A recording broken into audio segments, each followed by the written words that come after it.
መጽሐፈ ነገሥት ቀዳማዊ ምዕራፍ 4 ንጉሡም ሰለሞን በእስራኤል ሁሉ ላይ ነግሶ ነበር። የነበሩትም አለቆች እነዚህ ናቸው፦ የሳዶቅ ልጅ ካህኑ አዛርያስ፣ ጸሐፊዎቹም የሴባ ልጆች ኤልያፍና አኪያ፣ ታሪክ ጸሐፊም የአሂሉድ ልጅ ኢዮሳፍጥ፣ የዮዳሄም ልጅ በንያስ የሰራዊት አለቃ ነበር። ሳዶቅና አብያታርም ካህናት ነበሩ። የናታንም ልጅ አዛርያስ የሹሞች አለቃ ነበር። የናታንም ልጅ ዛቡድ የንጉሡ አማካሪና ወዳጅ ነበር። አሂሳርም የቤት አዛዥ፣ የአዳብም ልጅ አዶኒራም አስገባሪ ነበር። ለንጉሡና ለቤተሰቡም ቀለብ የሚሰጠው በእስራኤል ሁሉ ላይ 12 ሹሞች ለሰለሞን ነበሩት።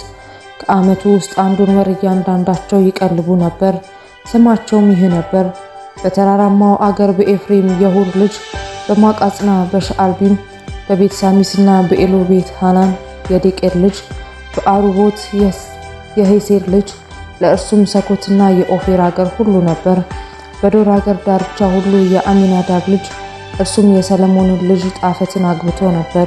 ከቤትሳን ጀምሮ እስከ አቤል ምሆላና እስከ ዮቅምዓት ማዶ ድረስ በታዕክና በሚጎዶና በጸርታም አጠገብ በኢስራኤል በታች ባለው በቤትሳን ሁሉ የአሂሉድ ልጅ በአና ነበር። በሬማት ዘገላድ የጌበር ልጅ ነበር። ለእርሱም በገላድ ያሉት የምናሴ ልጅ የኢያጽ መንደሮች ነበሩ። ለእርሱም ደግሞ በባሳን በአርጎብ ዳርቻ ያሉት ቅጥርና የናስ መወርወሪያዎች የነበረባቸው 60 ታላላቅ ከተሞች ነበሩበት። በመሃናይም የኢዶ ልጅ አሂናዳብ፣ በነፍታሌም አኪሙአስ ነበር። እርሱም የሰለሞንን ልጅ ባስማትን አግብቶ ነበር። በአሴርና በበዓሎት የኩሲ ልጅ አና፣ በይሳኮር የፋሩዋ ልጅ ኢዮሳፍጥ፣ በብንያም የኤላ ልጅ ሳሚ፣ በአሞራውያን ንጉሥ በሴዎንና በባሳን ንጉሥ በአጋገር በገላአድ አገር የኡሪ ልጅ ጌበር ነበር። በዚያችም ምድር ላይ እርሱ ብቻውን ሹም ነበር። ይሁዳና እስራኤልም እንደ ባህር አሸዋ ብዛት ብዙ ነበሩ። በልተውም ጠጥተውም ደስ ብሏቸው ነበር።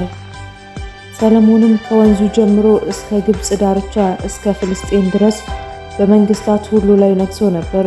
ግብርም ያመጡለት ነበር። በዕድሜውም ሁሉ ለሰለሞን ይገዙ ነበር። ለሰለሞንም ለቀኑ ቀለብ የሚሆን 30 ኮር መልካም ዱቄትና 60 ኮር መናኛ ዱቄት ከዋላና ከሚዳቋ ከበረሃ ፍየልና ከሰቡ ወፎች በቀር 10 ፍሪዳዎች 20 የተሰማሩ በሬዎች 100 በጎች ነበረ። ከወንዙ ወዲህ ባሉት ነገስታት ሁሉ ከወንዙም ወዲህ ባለው አገር ሁሉ ላይ ከቲፍሳ ጀምሮ እስከ ጋዛ ድረስ ነግሶ ነበር። በዙሪያውም ባለው በሁሉ ወገን ሰላም ሆኖለት ነበር። በሰለሞንም ዘመን ሁሉ ይሁዳና እስራኤል ከዳን ጀምሮ እስከ ቤርሳቤ ድረስ እያንዳንዱ ከወይኑና ከበለሱ በታች ተዘልሎ ይቀመጥ ነበር። ለሰለሞንም በ40,000 ጋጽ የሚገቡ የሰረገላ ፈረሶች 12,000 ፈረሰኞች ነበሩት።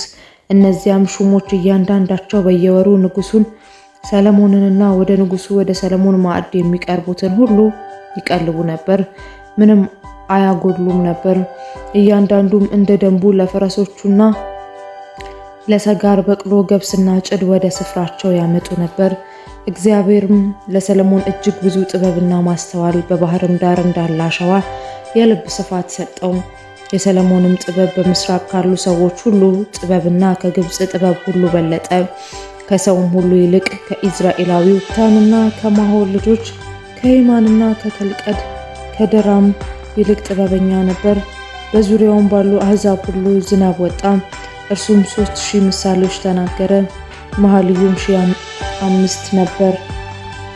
ስለ ዛፍም ከሊባኖስ ዝግባ ጀምሮ በቅጥር ግንብ ላይ እስከሚበቅለው እስከ ሂጾብ ድረስ ይናገር ነበር። ደግሞም ስለ አውሬዎችና ስለ ወፎች፣ ስለ ተንቀሳቃሾችና ስለ አሳዎች ይናገር ነበር። አሕዛብም ሁሉ ጥበቡን ሰምተው ከነበሩ ከምድር ነገስታት ሁሉ የሰለሞንን ጥበብ ለመስማት ሰዎች ይመጡ ነበር።